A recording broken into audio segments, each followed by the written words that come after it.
Welcome back, everyone. We're diving into a case today that really gets under your skin. Oh, absolutely. Yeah, and stays with you. Osprey, Florida, 1959. Picture a small town. You know, the kind where everyone knows each other. Kids play outside till late. Peaceful. Peaceful, yeah. That's where the Walkers lived.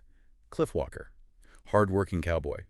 His wife, Christine, Yeah. and their two little ones, Jimmy, he was 3, and baby Debbie. Oh. This case, though, it has this chilling echo of another infamous crime from the same year. Oh, really? Yeah, the Clutter family murders. You're talking in cold blood. Exactly.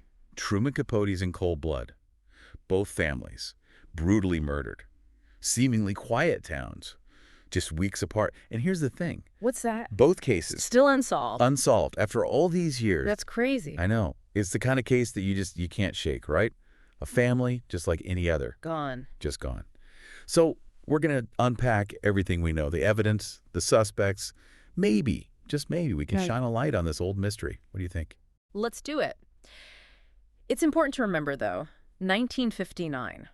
Forensics. It wasn't what it is today. Right, totally different world. Yeah, small town sheriff's office. Imagine limited resources. No fancy labs. Yeah, exactly. Yeah. They didn't even have a camera, I read, to properly document the crime scene. Which, think about it, Oh, that's huge. could have messed things up right from the start. Absolutely.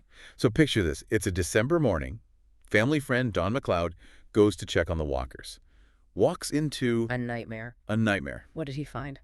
Cliff and Jimmy Oh, no. in the living room, Yeah. both shot dead.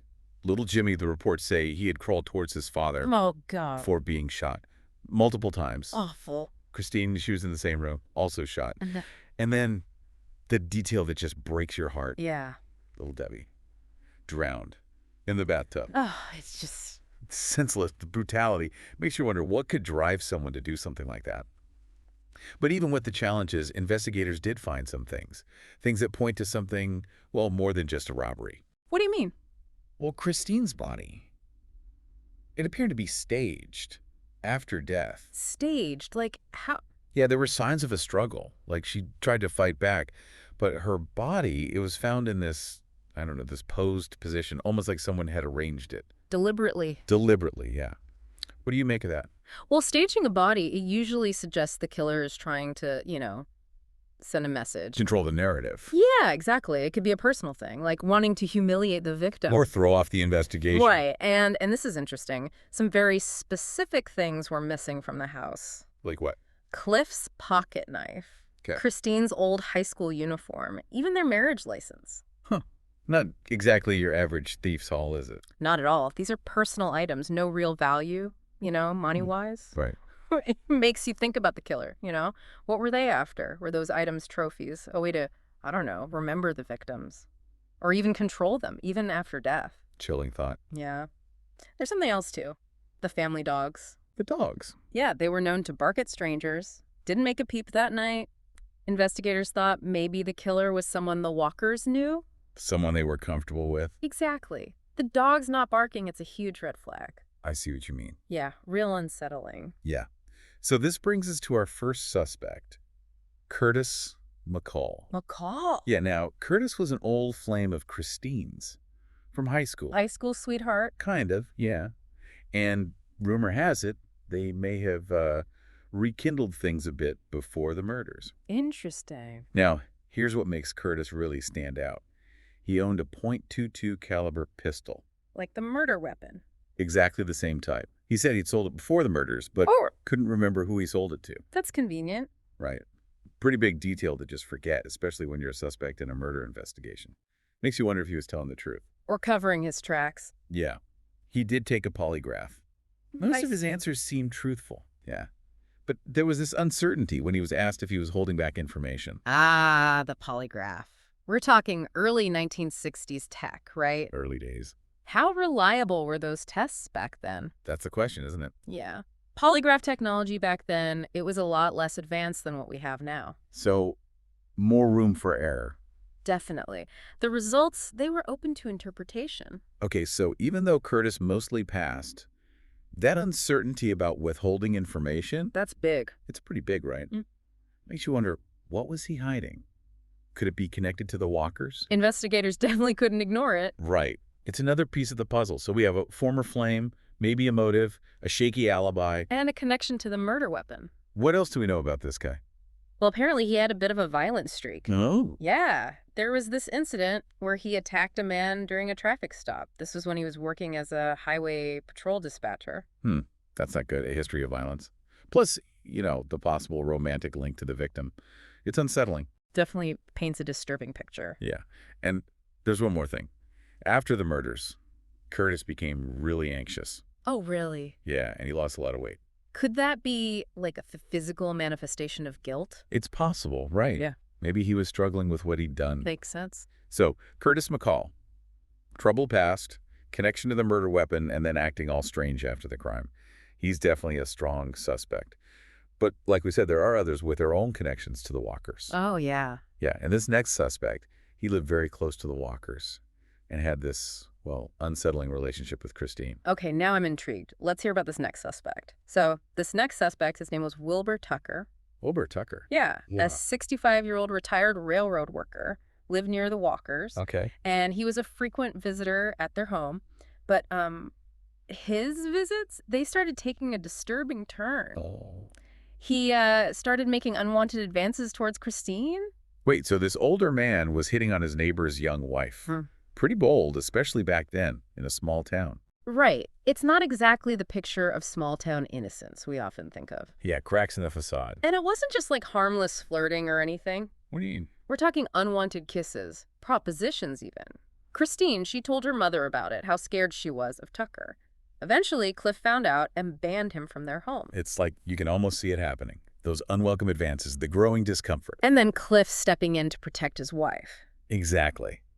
But do you think maybe banning him from the house, did that just make things worse? Like fuel his rage? It's a good question, and it's something investigators considered very carefully. Because here's the thing. After the murders, Tucker became fixated on Christine. He was constantly at the crime scene making these really disturbing comments about her. Wow, so even after she was gone, he couldn't let go of this creepy obsession. Yeah, it's almost like something out of a gothic novel, isn't it? The rejected suitor who can't accept reality. Yeah, exactly. But we all know strange behavior doesn't equal murder, right? Did investigators find anything more concrete that linked Tucker to the crime? Yeah, good point. Well, there's one glaring issue. Tucker's alibi for the day of the murders. He could account for his whereabouts from 5:00 p.m., but between 4:00 and 5:00 p.m. The key time frame. Exactly. There's no solid record of what he was doing. The missing alibi.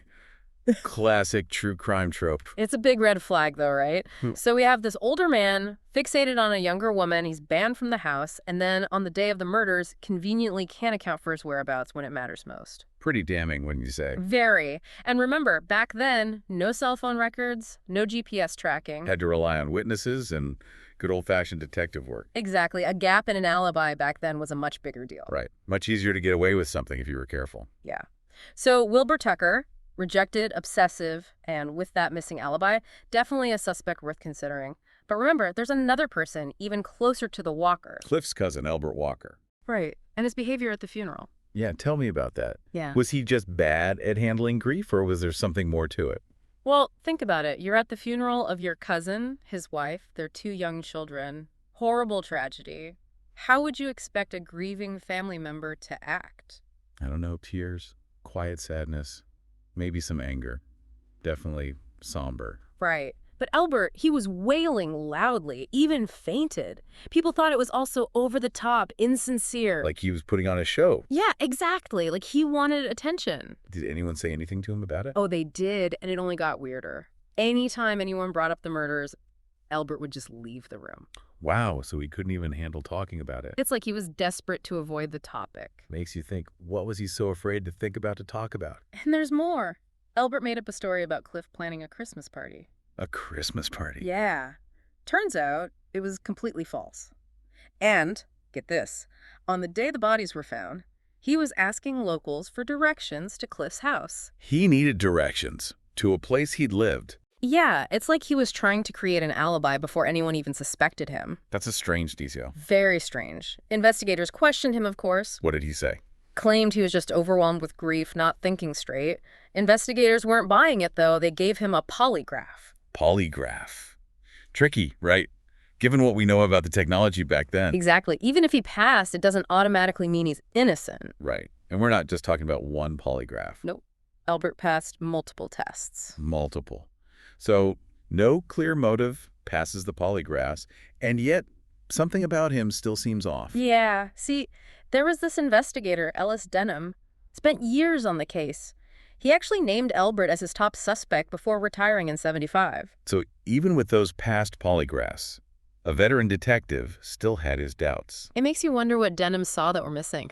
Yeah, definitely intriguing. Okay, so we have three very different individuals here. Yeah. Curtis, the old flame, troubled past, can't remember who he sold the gun to. Wilbur, the creepy, obsessed neighbor, no alibi.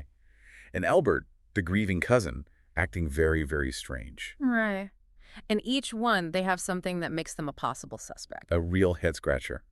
But there's one more piece of this puzzle we need to explore. The in-cold-blood connection. Oh, yeah. Yeah, this is where it gets really interesting. Okay, Richard Hickok and Perry Smith. The in-cold-blood killers.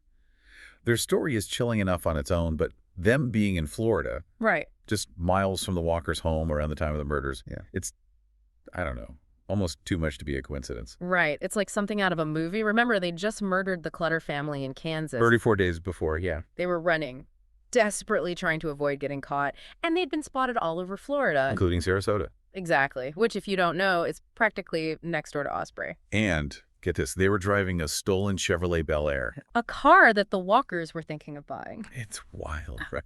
The thought that they might have actually met Hickok and Smith, maybe even talked to them. It's unsettling. Chilling, yeah. So, did investigators ever find anything concrete linking them to the Walker murders? Or was it just, all circumstantial? Good question. Well, at first, yeah, a lot of it was circumstantial. But there were so many similarities between the Clutter murders and the Walker murders. Both families attacked in their homes, multiple victims, that same level of brutality. So brutal murders. Yep. They're in the area, but they were eventually caught, executed for the Clutter murders. Right, for Kansas, yeah. Did they ever confess to the Walker murders, though? No, they never did. They insisted they were innocent right up until the end. They did take polygraphs about the Walker case. They passed, and again, early polygraph technology. Not exactly foolproof. Not at all. So even though they passed, investigators couldn't completely rule them out. So the Walker case, it just kept hanging over everyone, even after Hickok and Smith were gone. It became this decades-long mystery. Yeah. Okay, so fast forward, decades later, DNA technology. Did they ever test any evidence from the Walker crime scene against Hickok and Smith's DNA? Absolutely. In 2012, they exhumed their bodies. Whoa. Got DNA samples, compared them to evidence from the Walker scene. It was a long shot. All that time later. But a shot worth taking. For sure. What'd they find? Inconclusive. Didn't find a match, but they could only get partial DNA from the evidence. Degradation. Yeah, or contamination. So back to square one. We have these two killers. They were there, but the DNA can't prove anything for sure, and they never confessed. What do you do with that? So frustrating, right? Yeah. This technology that can solve cold cases, and sometimes it's still not enough. Happens more often than you think. So if it wasn't Hickok and Smith, then who? That's the question, isn't it? It is. And some experts think there are things that point away from Hickok and Smith. Like what? Well, remember those personal items? Cliff's pocket knife, Christine's uniform, the marriage license?